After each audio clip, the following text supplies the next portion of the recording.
ಬೆಂಗಳೂರು ದಕ್ಷಿಣ ವಿಧಾನಸಭಾ ಕ್ಷೇತ್ರದ ಬೇಗೇಹಳ್ಳಿ ಗ್ರಾಮದಲ್ಲಿ ಆಯೋಜಿಸಲಾಗಿದ್ದ ಸುವರ್ಣ ಕರ್ನಾಟಕ ಕಟ್ಟಡ ಕಾರ್ಮಿಕರ ಸಂಘದ 12ನೇ ವರ್ಷದ ವಾರ್ಷಿಕೋತ್ಸವ ಸಮಾರಂಭ ಯಶಸ್ವಿಯಾಗಿ ನೆರವೇರಿತು.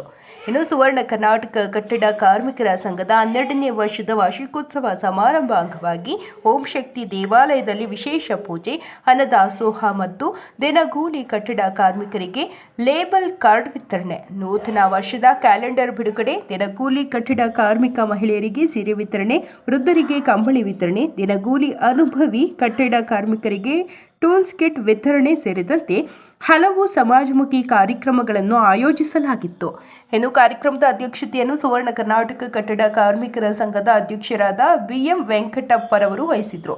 ಇನ್ನು ಕಾರ್ಯಕ್ರಮದಲ್ಲಿ ಅತಿಥಿಗಳಾಗಿ ಡಾಕ್ಟರ್ ನವೀನ್ ಕುಮಾರ್, ಭಾಸ್ಕರ್ ಬಾಬು, ಶ್ರೀನಿವಾಸ್ ರೆಡ್ಡಿ, ಸುವರ್ಣ ಕರ್ನಾಟಕ ಕಟ್ಟಡ ಕಾರ್ಮಿಕ ಸಂಘದ ಉಪಾಧ್ಯಕ್ಷ ಮಿಲ್ಟ್ರಿ ವೆಂಕಟೇಶ್, ಮುಖಂಡರಾದ ಜಗನ್ನಾಥ್, ಮರಿಯಪ್ಪ, ಸಿದ್ದರಾಜು, ಕೃಷ್ಣಮೂರ್ತಿ, ಕೃಷ್ಣಪ್ಪ, ಪ್ರಭು ಮತ್ತು ಪದಾಧಿಕಾರಿಗಳು ಭಾಗವಹಿಸಿದರು.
ಅಲ್ಲ ಸ್ವಲ್ಪ ಹಿಂದಕ್ಕೆ ಹೋಗಿ ಇನ್ನು ಸ್ವಲ್ಪ ಹಿಂದಕ್ಕೆ ಹೋಗಿ ಆಮೇಲೆ ಕೊಡ್ತೀವಿ.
ನಮ್ಮ ಸುವರ್ಣ ಕರ್ನಾಟಕ ಕಟ್ಟಡ ಕಾರ್ಮಿಕರ ಸಂಘದ ವತಿಯಿಂದ ಪ್ರತಿ ವರ್ಷದಂತೆ ಕ್ಯಾಲೆಂಡರ್ ವಿತರಣೆ, ಕಂಬಳಿ ವಿತರಣೆ ಹಮ್ಮಿಕೊಳ್ಳೋ ಥರ ಈ ವರ್ಷ ನಂಬ್ಕೊಂಡಿದ್ದೀವಿ. ಏನು ಈ ಸಂಘ ಅಧ್ಯಕ್ಷರಾದಂಥ ನಮ್ಮ ವೆಂಕಟಪ್ಪನವರು ಮತ್ತು ಎಲ್ಲ ಅವರ ಸಿಬ್ಬಂದಿ ವರ್ಗದವರು ಎಲ್ಲರಿಗೂ ಹೊಸ ವರ್ಷದ ಶುಭಾಶಯಗಳು. ಮತ್ತು ಈ ವರ್ಷ ಅವರೆಲ್ಲರಿಗೂ ಒಳ್ಳೆಯದಾಗಲಿ, ದೇವರು ಭುವನೇಶ್ವರಮ್ಮ ಅವ್ರಿಗೆ ಒಳ್ಳೇದು ಮಾಡಲಿ ಅಂತ ಈ ಸಂದರ್ಭದಲ್ಲಿ ಕೇಳ್ಕೊತ ಈ ಸಂಘ ಇನ್ನೂ ಹೆಚ್ಚು ಅಭಿವೃದ್ಧಿ ಕಾಣಲಿ ಅಂತ ಈ ಸಂದರ್ಭದಲ್ಲಿ ಹೇಳ್ತಾ ಇದ್ದೀನಿ. ಸುವರ್ಣ ಕರ್ನಾಟಕ ಕಾರ್ಮಿಕರ ಸಂಘ ವತಿಯಿಂದ ಏನು ಪ್ರತಿ ವರ್ಷ ಕ್ಯಾಲೆಂಡ್ರು ಬಿಡುಗಡೆ ಮಾಡೋ ಕಾರ್ಯಕ್ರಮ ಹಮ್ಮಿಕೊಂಡು ಮಾಡ್ತಾಯಿದ್ದಾರೆ. ಅಧ್ಯಕ್ಷರು ವೆಂಕಟಪ್ಪನವರು ಈ ಒಂದು ಕಾರ್ಮಿಕರಿಗೆ ಅನುಕೂಲ ರೀತಿಯಲ್ಲಿ ಎಲ್ಲ ಒಂದು ಕಾರ್ಡ್ಗಳನ್ನು ಮಾಡ್ತಾ ಒಂದು ಮೂಲ ಸೌಕರ್ಯಗಳನ್ನು ನೋಡ್ತಾ ಇದ್ದಾರೆ. ಅವ್ರಿಗೆ ಈ ಒಂದು ಹೊಸ ವರ್ಷದ ಶುಭಾಶಯಗಳು ಮತ್ತು ಸುವರ್ಣ ಕರ್ನಾಟಕದ ಎಲ್ಲ ಕಾರ್ಮಿಕರಿಗೂ 26ರ ವರ್ಷದ ಹೊಸ ಶುಭಾಶಯಗಳನ್ನು ಹೇಳ್ತಾ ಸಂಕ್ರಾಂತಿ ಹಬ್ಬದ ಶುಭಾಶಯಗಳನ್ನು ಹೇಳಲು ಇಷ್ಟಪಡ್ತೀನಿ. ನಮ್ಮ ಸುವರ್ಣ ಕರ್ನಾಟಕ ಸಂಘವು ಸ್ಥಾಪನೆಯಾಗಿ ಇಂದಿಗೆ 12 ವರ್ಷಗಳಾಯಿತು. 12ನೇ ವರ್ಷದ ವಾರ್ಷಿಕೋತ್ಸವ ಸರಳವಾಗಿ ಶ್ರೀ ಓಂ ಶಕ್ತಿ ದೇವಸ್ಥಾನದ ಆವರಣದಲ್ಲಿ ಇಟ್ಕೊಂಡಿದ್ವಿ. ಮುಖ್ಯ ಅತಿಥಿಗಳಾಗಿ ಸನ್ಮಾನ್ಯ ಶ್ರೀ ನವೀನ್ ಕುಮಾರರು, ಸನ್ಮಾನ್ಯ ಶ್ರೀ ಭಾಸ್ಕರ್ ಬಾಬು ಅವರು, ಸನ್ಮಾನ್ಯ ಶ್ರೀ ಶ್ರೀನಿವಾಸ ರೆಡ್ಡಿ ಅವರು ಹಾಗೂ ನಮ್ಮ ಸಂಘದ ಉಪಾಧ್ಯಕ್ಷರಾದ ಮಿಲ್ಟ್ರಿ ವೆಂಕಟೇಶ್ ಅವರು, ಮೋಹನ್ ಅವರು ಮತ್ತು ಈ ಜಗನ್ನಾಥ್ ಅವರು ಎಲ್ಲ ಸೇರಿ ಇವತ್ತು ಕಾರ್ಯಕ್ರಮ ಮಾಡ್ಕೊಳ್ಳೋದಕ್ಕೆ ಎಲ್ಲರೂ ಸಹಕಾರ ಕೊಟ್ಟು ಇವತ್ತಿನ ದಿನ ಸರಳವಾಗಿ ಕ್ಯಾಲೆಂಡರ್ ವಿತರಣೆ ಹಾಗೂ ಕಂಬಳಿ ವಿತರಣೆ ಮಾಡೋ ಮುಖಾಂತರ ಕಾರ್ಯಕ್ರಮ ಇದು ಮಾಡ್ತಾಯಿದ್ವಿ. ಎಲ್ರಿಗೂ ಹೊಸ ವರ್ಷದ ಶುಭಾಶಯಗಳು ಹಾಗೂ ಸಂಕ್ರಾಂತಿ ಹಬ್ಬದ ಶುಭಾಶಯಗಳು.